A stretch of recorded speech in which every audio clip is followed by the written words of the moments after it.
good afternoon everybody, and a very warm welcome to Church at 4 and awfully big picnic. Now it seems like a long time since our last Church at 4. In fact, our last one was online and it was back in April.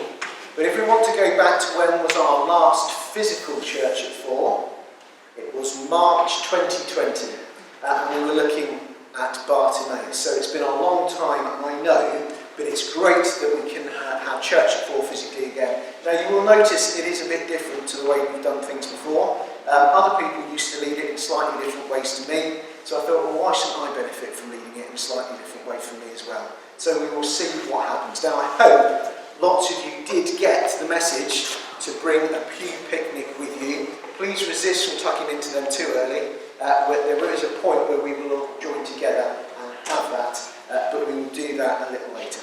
But let's start by singing in praise to God, give thanks to the Lord.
Well, I know some of you, this is your first time at Church at 4, so maybe you don't know some of the things we normally do, but there are some things we try and have each time, and so we are going to do that today. And one of the things we start by doing is looking at a photo gallery of all the things we did at the last Church at 4.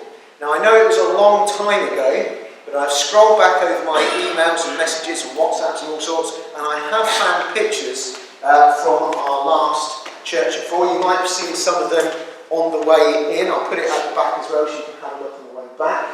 And so you can see we had a variety of different things we were doing. So we did have our spinning toy. We've got there, I think that was Felicity's one. There. So we had that. We had our normal word search, which hopefully you found on your pews as well. We had our special story, kind of folding story that Amanda made for us, where we can fold our piece of paper in different ways and tell the story through doing that. We had our memory verse sheet as normal, yeah, we can see some things there. And what I normally say is if people send me in pictures of the things they have done, you can get prizes. So I have got some prizes to give out today for those people that sent it in. So we've got Matthew's picture up there. I'm delighted to see Matthew's over there, so he can have a prize in a minute. I will give you a prize for Lily as well. Try and get it to her, don't tease it on the way back, because otherwise she'll have a go at me next time she sees me, and she's scary, so don't do that. So there's that, and Jonathan and Felicity, I know, did a lot of the crafts on there as well, so do have a look at that. Let's have a round of applause for all those people.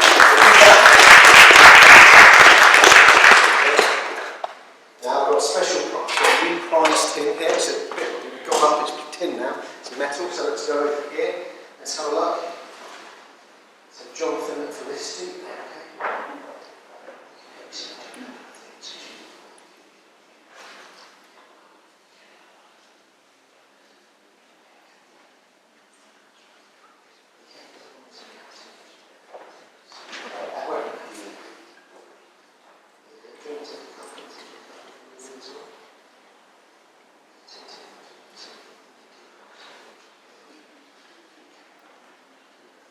Now, there was one other special task that I set for people last time, which I think was quite a tricky task, and I don't know if anybody remembers it. What I did is I said I thought it would be really good for us to learn the books of the Bible. And so I had a little sheet and we had all the different books of the Bible written out. Now, it was a long time ago. I'm not going to test everybody to see if they memorised them all off by heart for me. But I do know there was one person that did make a special effort to try and learn as many of the books of the Bible as possible. Their sheet is on the bottom here. You can see they started colour coding it as they went through. And I know that soon after we did that, they had memorised the first 14 books of the Bible to be able to tell them off by heart. And then they could do the next few, so basically through to Esther, I think it was, with a little bit of help. But they assured people at home there was no way they could remember Ecclesiastes. So maybe we let them off that. I think that deserves a special prize because that was a lot of effort. So Felicity, we have something special for you. Round of applause for Felicity. Fantastic work.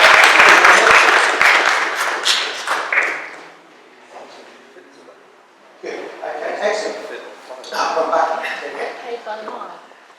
This will be my workout for the rest of the week. Good, okay. Yes, so last time as well, one thing we do every time we do Church at 4 is we have a memory verse. Now, I did put it up on Facebook and Twitter earlier in the week. I had a copy of it, I had Felicity's copy of it at the entrance when we came in. It's not the one that's on your pews before you do it.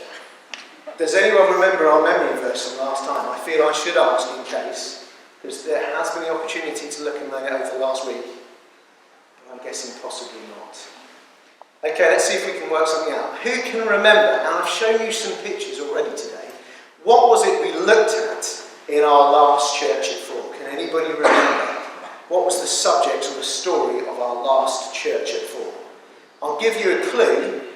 It was on Easter Sunday. What story did we look at the last Church at 4? Can anyone remember?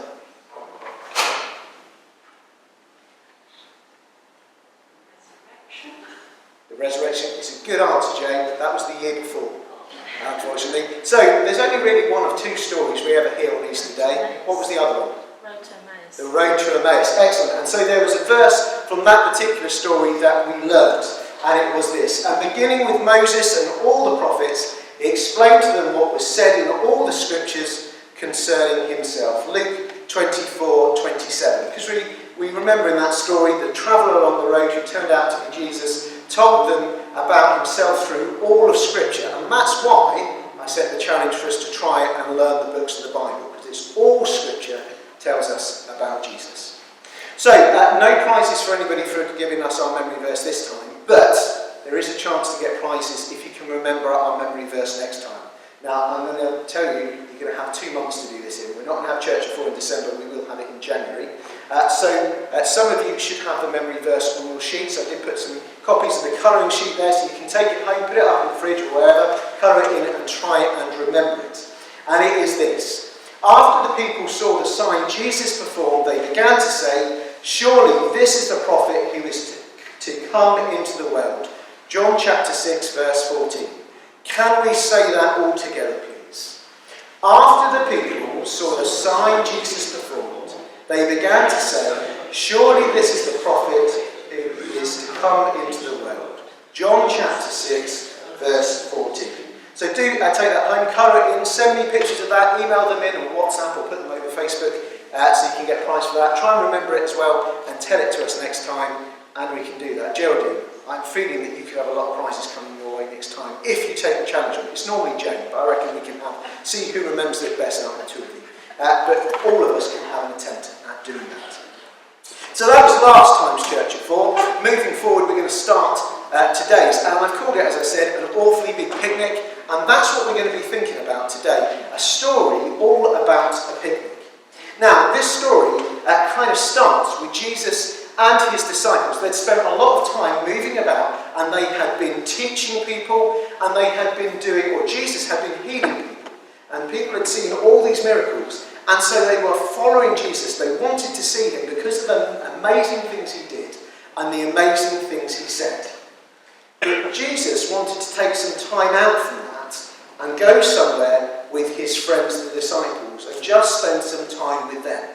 I don't know if you've ever had it, you spend lots of time with lots of people, which is great, but sometimes maybe you want to go away with just one or two friends and spend some special time with them. So that's what Jesus decides to do. So he goes, goes up and across the Lake of Galilee to the other side, to a place we think called Bethesda, and it's the Golan Heights we know it as today. And he goes up a mountain and sits down with his disciples. It's quite a remote place, so he can go there, and it means he will have time on his own with the disciples. But Jesus is so amazing at everything he's been saying and doing. The huge crowd that's been with him decide to follow him, and they turn up as well. Now, I don't know, I think if that was me, I would think, really, I wanted to get away from you lot. But Jesus wasn't like that. He saw them, and we're told he had compassion on them. He loved them, and he knew they needed help. He wanted to help them spiritually by teaching them things, and we find out later he also helped them physically as well. And John tells us in his version of this story that it was the time of Passover. It's interesting, John really wants us to know exactly what time of the year this happened in. So, who can help me? What happened at the Passover that John might want people to remember? What was it happened at the Passover? Can anyone tell me? Anyone remember the story?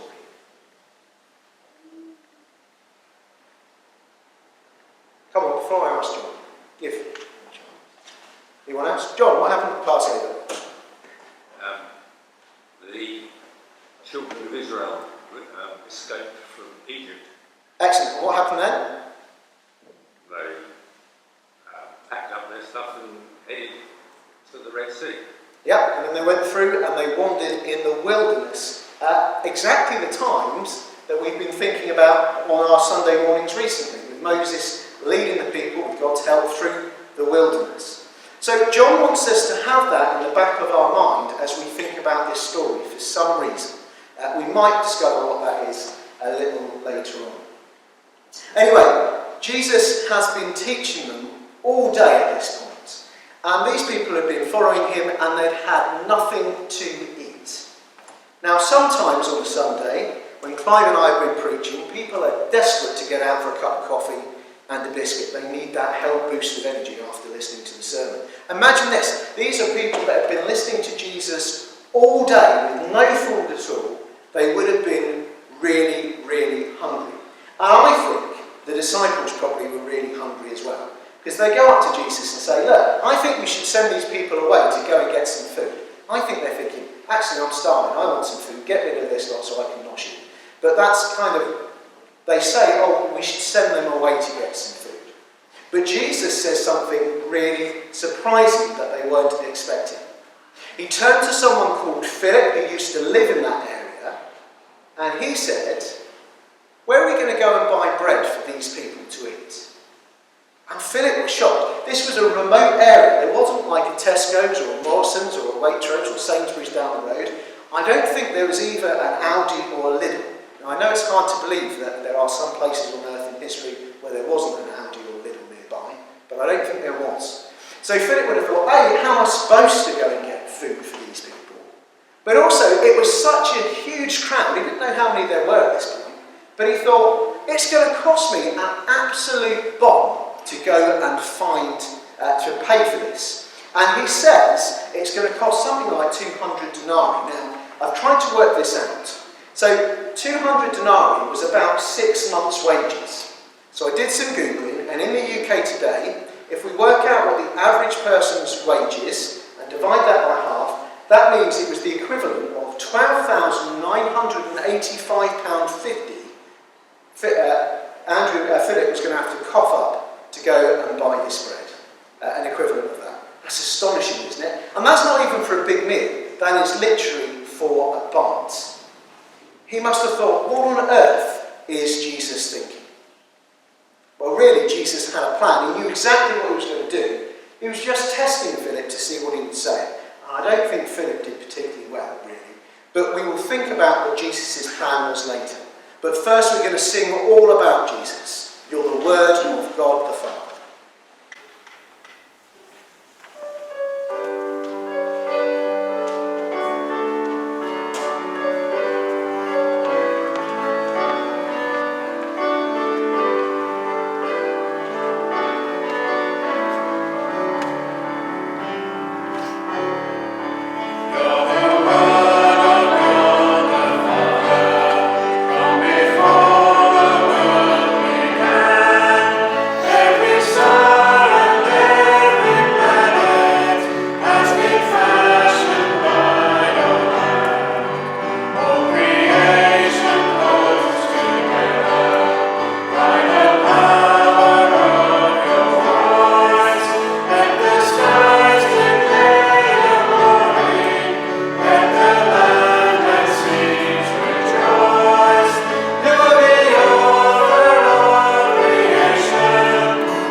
So Philip is panicking, but Jesus had a plan the others didn't know anything about.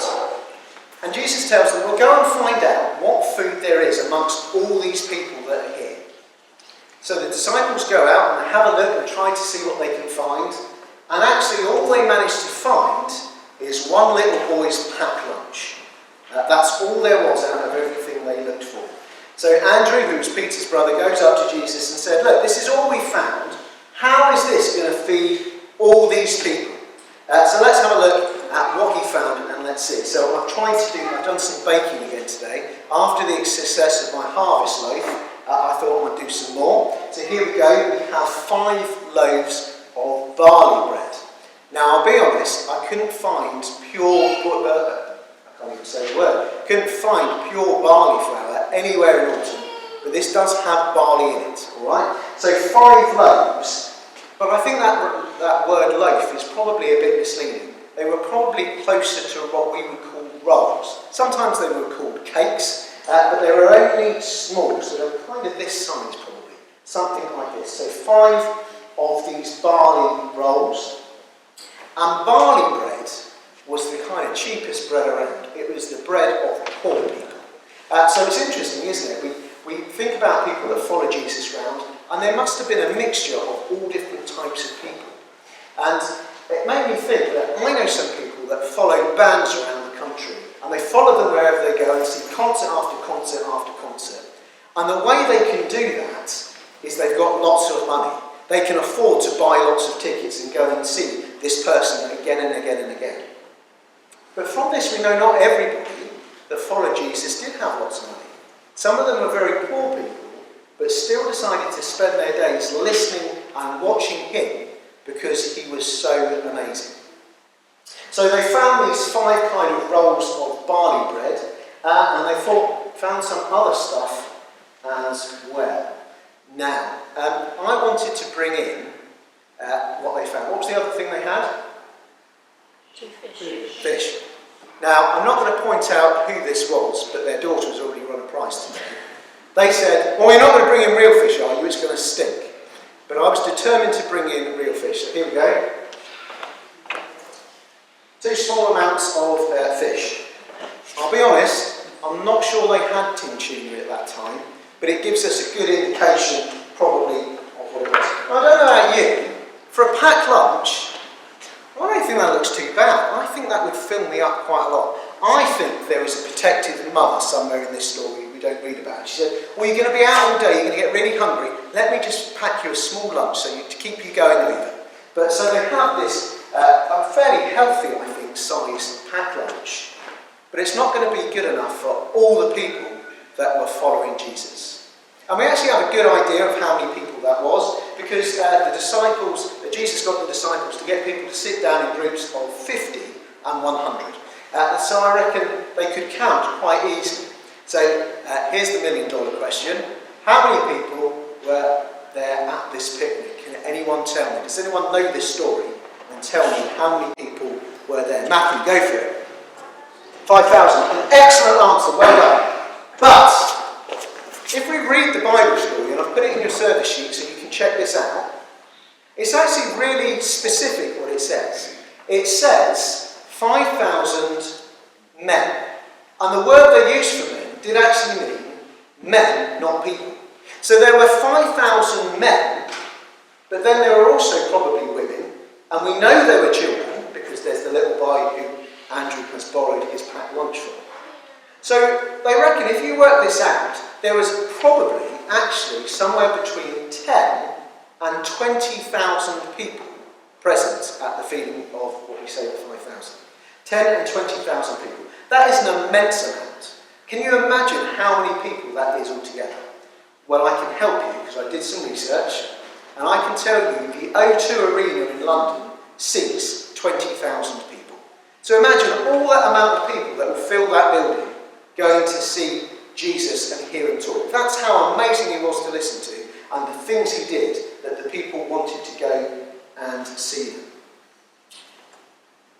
So how far do you think this lunch is going to go between all those people? I reckon we can try and work it out. So what I thought we'd do is, if we said, for argument's sake, there was just 5,000 people, that means that one of these rolls needs to feed 1,000. So I'd see what that might look like. So let's have a look. So trying to work this out. If I cut it into 10 slices, let's have a look. It is edible this time. I haven't cut it on this way. 1, 2, 3, 4, 5. Cut it a bit big. 6, 7, 8. Yeah. It's okay. It's a doctor's side. That's why he's here. Really. Just 8. I've lost count now. Is that 8? 1, 2, 3, 4, 5, 6, 7, 8. We'll cut this one in 2. 9, 10. So I'll choose one of the middle bits to be fair. Right, so I've cut that into 10 slices. I now need to cut this into 10 slices. I'm going to cheat and cut it in half and then cut each half in 5. So 1, 2, 3, 4, 5. Okay. So now I have to cut this bit into 10. And I think if my maths is right, that means that it would be the equivalent of 1,000. So here we go. 1, 2, 3, 4, 5, 6, I can't see it, 7, 8, 9, 10, there we go. Again, I'll choose to use it. Right, here we go. So that, roughly, is what we might expect each person to get from the bread. Now, I don't want you to feel too bad because they also got a bit of fish as well. So imagine sharing one of these between 2,500 people and you get an idea of what they might expect. Now I think, even if I had brought in really smelly fish, the bit of fish that I would cut would be so small it wouldn't even smell when it was on there.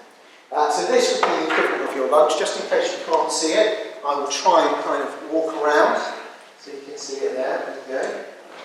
There we go, there's my bit of fish, bit of bread, there we go. There we go, something like that.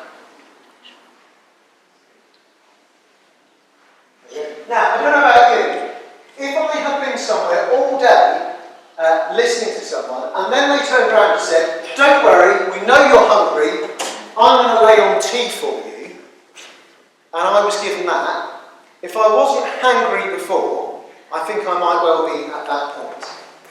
The amazing thing was, basically Jesus gave thanks for the bread and then they started passing it out amongst all the people and the fish. And they didn't actually just get a tiny, tiny bit like that.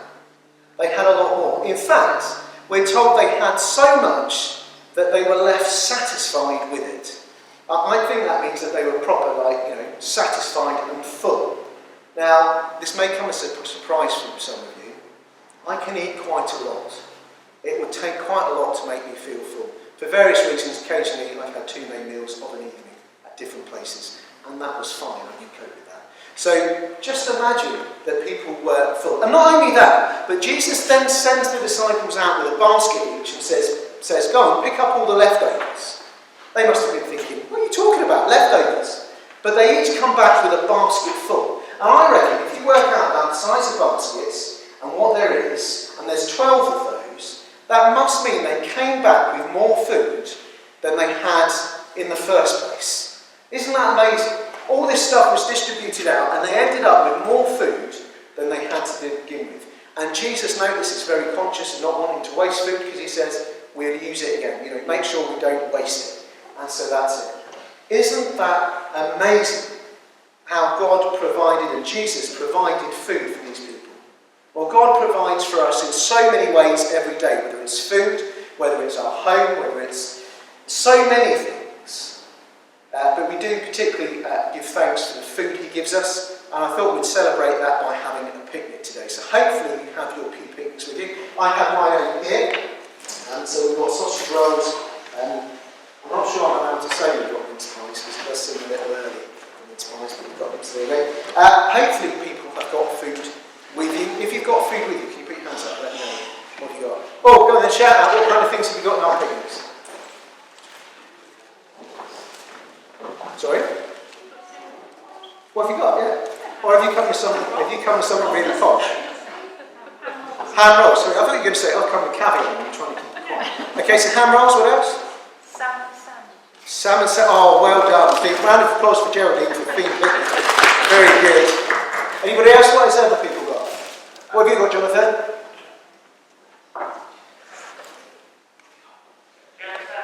Jam. Oh, excellent. So I hope you enjoy this. If by any chance you don't have food with you, so you've got something to do, as I said, I have put the version of this story from John's Gospel in our sheet, so you can read through that. I've also put some pens at the back, and you've got your word searches on your pews. The pens have been in quarantine for about 6 months, so I think they are safe. And if this isn't an incentive, I don't know what is. Because we don't really want to be sharing lots of stuff, today you get to keep the pen. I can't say further than that. So I know all the big prizes from me today. So do have some food, and we will gather back together in a few minutes' time. So I'm hoping that has given us a bit of an energy boost, because the next song is one we can sing with some gusto. So do sing out nice and loudly, for Guide Me, O my great Redeemer.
Jesus had performed this wonderful miracle. But John, who wrote this version of this story, and actually I think it's the only story, or one of the only stories we have in all 4 Gospels, he doesn't call them miracles, he calls them signs. And I love the fact that he calls them signs. Because if you're travelling down a country road and you come across a sign, what does the sign normally do? It points towards something. And these signs point towards who Jesus is. And actually the people did pick up on that. They realised this was showing something very particular about Jesus. Now, do you remember earlier we said that John wanted us to know it was the Passover? Well, one of the things we found out when God led his people out through Moses through the Red Sea and then wandered in the wilderness, they were in a remote area, much like Jesus was at the moment. And actually, they didn't have food either. But food was provided for them. The Bible calls it manna. Sometimes it's called bread from heaven. And it was provided, and Moses said this food would appear, and it did.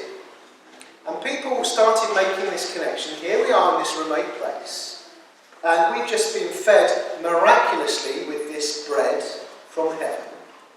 There is something very particular happening.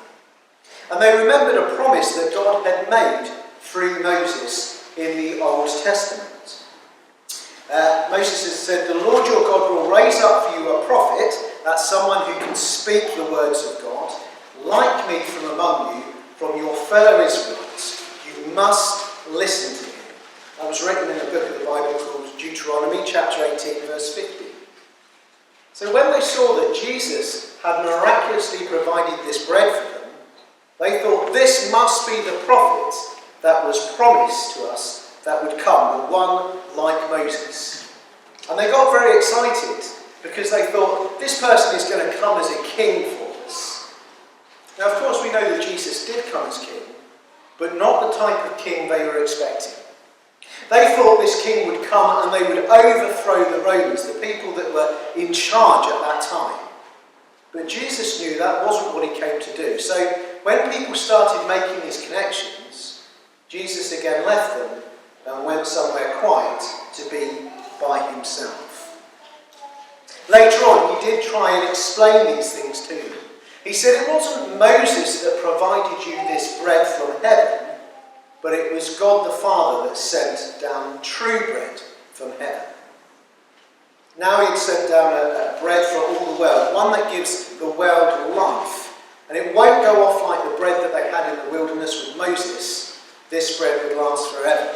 And Jesus said, "I am the bread of life. I am the living bread that came down from heaven. Whoever eats this bread will live forever." And that's the great promise we have, that if we invite Jesus into our lives and believe in him as our Saviour, the one who will save us, we can live forever. Because of his sacrifice on the cross for the bad things we do, we can have a good relationship with God. And so when he died and rose again, he defeated death, so we can live forever. Jesus is the true bread of life for all that come to him. As I said earlier, we have so much to thank God for. All the way he provides for us. He gives us food, he gives us shelter, he gives us people as well that are special to us. And so let's give thanks now in a time of prayer. Dear Lord, you are so good to us. You give us all the things that we need, and we thank you so much. We thank you for the food that we can share now, but every day. We thank you for our homes and our families. We thank you for those people who are special to us. And as a congregation this week, we remember particularly Margaret and Julian and Rosie as our prayer focuses. We thank you for them and all that they do mean to us. But especially we thank you for the Lord Jesus, the one you sent down to be true bread from heaven, who can give us life forever with you. How we thank you for him. And we thank you that Jesus taught his disciples a prayer that talks about how you do provide our daily bread. And so let's say that together now. Our Father in heaven, hallowed be your name. Your kingdom come. Your will be done on earth as it is in heaven. Give us this day our daily bread.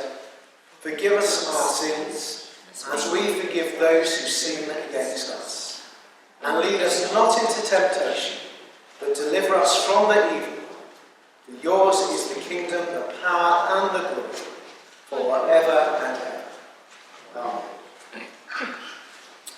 Well, let's finish with a song in which we do give thanks. I give thanks.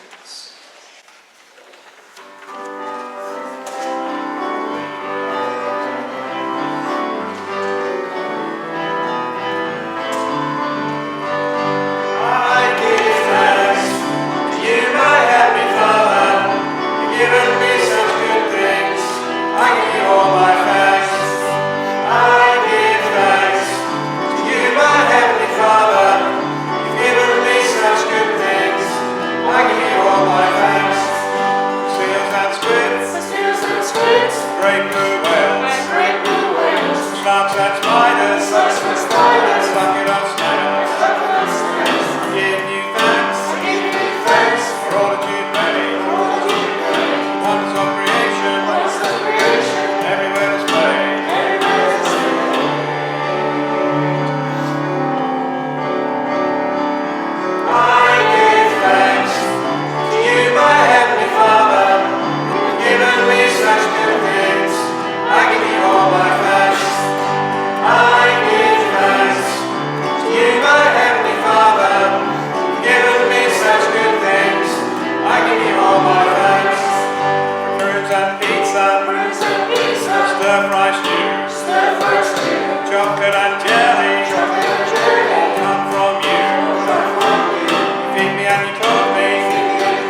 Thank you ever so much for joining us for Church at 4 this afternoon. As I said, we're not going to have a Church at 4 in December, but we will be back in January.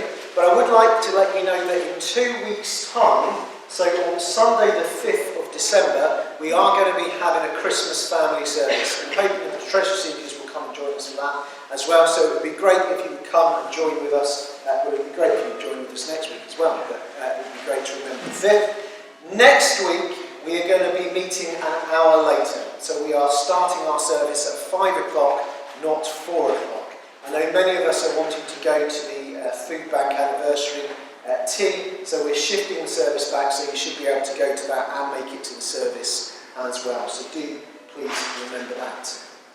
After the service, there's going to be a music rehearsal for Christmas singing, so do remember that. Obviously, if you want to stay and have some more picnic and you're not singing, by all means do stay for that. Send me pictures of your colouring sheets and of your word searches. And we do have, I almost forgot, we normally have some craft to do at Church at 4. We have some little things for you to take away. So it's a what's in the bag. And if we go through, we can find, can anyone guess what we can find? We can fish.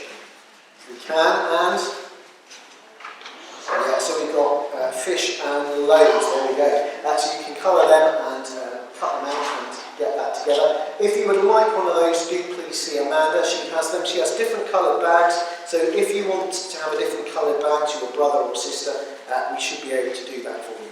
So remember that, send in pictures of that to me as well.